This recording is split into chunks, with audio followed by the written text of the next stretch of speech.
বান্ধবী শোন, তুই কোনো চিন্তা করিস না, ঠিক আছে? আমি যখন আছি তখন তোর একটা ব্যবস্থা করে দেব।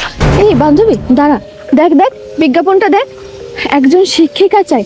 আচ্ছা, তুই তো মোটামুটি ভালোই পড়াশোনা করেছিস, তাইলে তুই এই নাম্বারে যোগাযোগ করে দেখ না, যদি কোনো একটা ব্যবস্থা হয়ে যায়। হ্যাঁ বান্ধবী, ঠিকই বলেছিস। আপাতত আমার যে কোনো একটা চাকরির ব্যবস্থা হলেই চলবে, কারণ দুমুঠো ভাত তো খেতে হবে, তাই না? বান্ধবী, তাহলে তুই একটা কাজ কর, তাড়াতাড়ি এই নাম্বারটায় যোগাযোগ কর, দেখ একটা কাজের ব্যবস্থা হয় কিনা। হ্যাঁ দাঁড়া।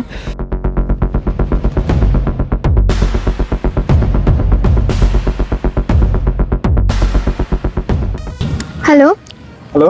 আসসালামু আলাইকুম। ওয়ালাইকুম আসসালাম, কে বলছেন আপনি? ভাইয়া, আমরা একটা বিজ্ঞাপন দেখে কল করেছিলাম, আপনাদের নাকি একজন টিচার লাগবে। জি জি। আচ্ছা ভাইয়া, আপনার বাসার ঠিকানাটা যদি বলতেন, আমরা এসে সরাসরি কথা বলতে চাই। নিলয়ের 7 নম্বর রোডে আজিজ সাহেবের বাড়ি। আচ্ছা ঠিক আছে ভাইয়া, তাহলে আমরা আসতেছি। আচ্ছা আচ্ছা বান্ধবী, তুই তাহলে যা, আর কি হয় আমাকে জানাস। হ্যাঁ আচ্ছা ঠিক আছে, সাবধানে যাস। আচ্ছা ঠিক আছে। আচ্ছা।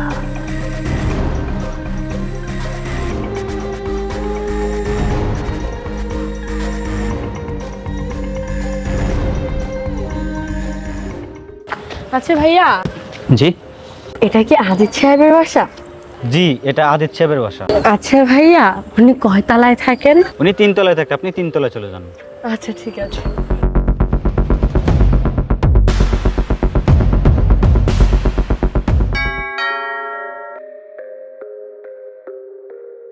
আসসালামু আলাইকুম। ওয়ালাইকুম সালাম। কে আপনি? আমি সোনালি। এখানে কি চাই? আসলে আপামনি, রাস্তার মধ্যে একটা বিজ্ঞাপন দেখতে পারলাম যে শিক্ষিকা চাই, আর আমার একটা চাকরির দরকার ছিল, তাই নাম্বারে যোগাযোগ করে এখানে আসলাম। ও আচ্ছা আচ্ছা, ভিতরে আসুন, আমার হাজবেন্ডের সাথে কথা বলবেন। আচ্ছা ঠিক আছে, আসুন। আচ্ছা আসুন আসুন, ভিতরে আসুন। এই শোনো, হ্যাঁ বলো। তুমি না একজন শিক্ষিকার জন্য বিজ্ঞাপন দিছিলা? হ্যাঁ দিছিলাম। এই যে উনি আসছে, তুমি ওনার সাথে কথা বলো, আমি তোমাদের জন্য চা বিস্কিট নিয়ে আসি। আচ্ছা ঠিক আছে, বসুন প্লিজ। আচ্ছা এই শুনুন, আপনি বসুন, আমি চা বিস্কিট নিয়ে আসি। বসুন।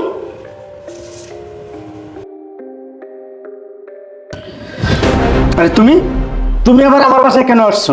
নিশ্চয় নতুন কোনো ফোন দিয়ে নিয়ে আসছো, তাই না? না না, আমি কোনো ফোন দিয়ে এটি আসিনি। আসলে আমি জানতাম না যে এটা তোমার বাসা।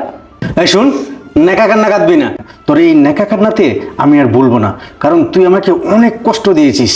আর একটু আগে যাকে দেখতে পাচ্ছিস না, সে হচ্ছে আমার নতুন স্ত্রী।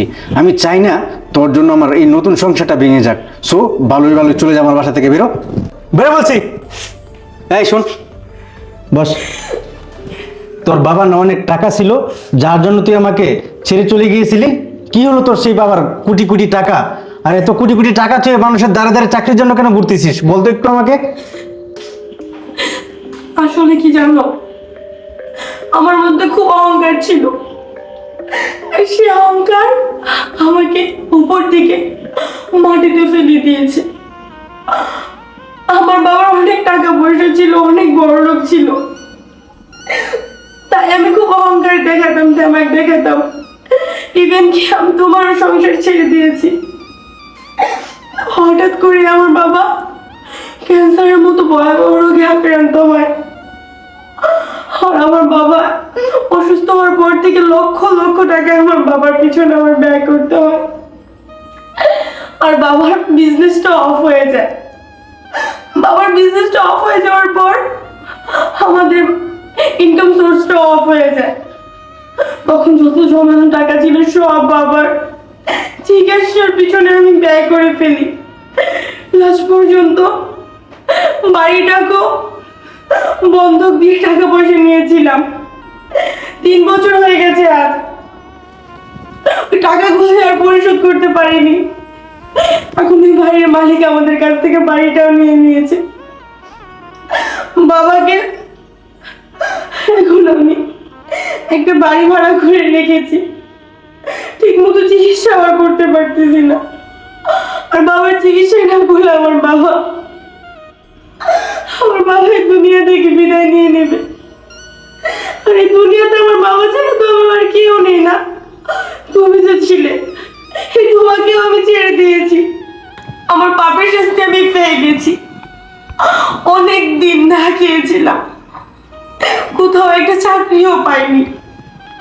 যখনই কোনো চাকরি পেয়েছি তখনই ওখানকার বস অফিসার আমার দেহটা গিয়ে চেয়েছে।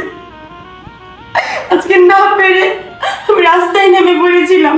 হঠাৎ দেখতে পাইলাম একটা বিজ্ঞাপন শিক্ষিকা চাই। আরে কি হলো ওখানে? না কিছু হয়নি, তবে এখন হবে। কি কি হবে এখন? তুমি কেন আমাকে ঠকালে? কেন তুমি আগে বলোনি যে তোমার আগে একটা বউ ছিল? হ্যাঁ, আমি তোমাকে বলিনি, কারণ আমি তোমাকে অনেক ভালোবাসি। তুমি যদি আমার অতীত শুনে আমাকে ছেড়ে চলে যাও, তখন আমি কি নিয়ে বাঁচবো? শোনো, আমি একবার হারিয়েছি, বারবার হারাতে চাই না। এর জন্য তোমাকে আমি বলতে পারিনি। আর ওর সঙ্গে আমার ডিভোর্স হয়ে গেছে, আর ওকে আমি ডিভোর্স দিইনি, ও নিজে থেকে আমাকে ডিভোর্স দিয়ে চলে গেছে। ডিভোর্সের পর থেকে কখনোই ওর সঙ্গে আমি যোগাযোগ করিনি, এখন পর্যন্ত আমার কোনো যোগাযোগ নাই। প্লিজ শোনো, তুমি আমাকে ক্ষমা করে দাও প্লিজ। হ্যাঁ বোন, তোমার হাজবেন্ড যা বলতেছে ঠিকই বলেছে। আসলে আমি খারাপ ছিলাম, আর আমি ওর মতো ভালো একজন মানুষকে ছেড়ে দিয়ে ভুল করেছি। তুমি আমার মতো ভুল করো না। শুনলাম তোমাদের ঘরে নাকি একটা নিষ্পাপ বাচ্চা হয়েছে, যাকে পড়ানোর জন্য আজকে আমি এখানে আসছি। যেহেতু তোমাদের বাচ্চা কাচ্চা হয়ে গেছে, তোমরা দুজনে সুখে শান্তিতে সংসার করো। আর আমি এখানে কখনো নিয়ে আসতে চাইনি। আমাকে মাফ করে দিবেন প্লিজ। আমার জন্য আজকে আপনার সংসার ভাঙার পথে এত ভালো একটা স্ত্রী পেয়েছেন যে আপনাকে এত ভালোবাসে, আর আমি এত ভালোবাসে ভাববার আপনাকে ধরে রাখতে পারিনি। যাই হোক বোন, তুমি আমাকে মাফ করে দেবে। আমি আসি। দেখো, তুমি মনে কিছু নিও না, আমার ভুল হয়েছে, আমি তোমাকে বলিনি। প্লিজ আমাকে ক্ষমা করে দিও। আচ্ছা ঠিক আছে, ভুল তো মানুষই, তুমি থাকো, আমি তোমার জন্য পানি নিয়ে আসি।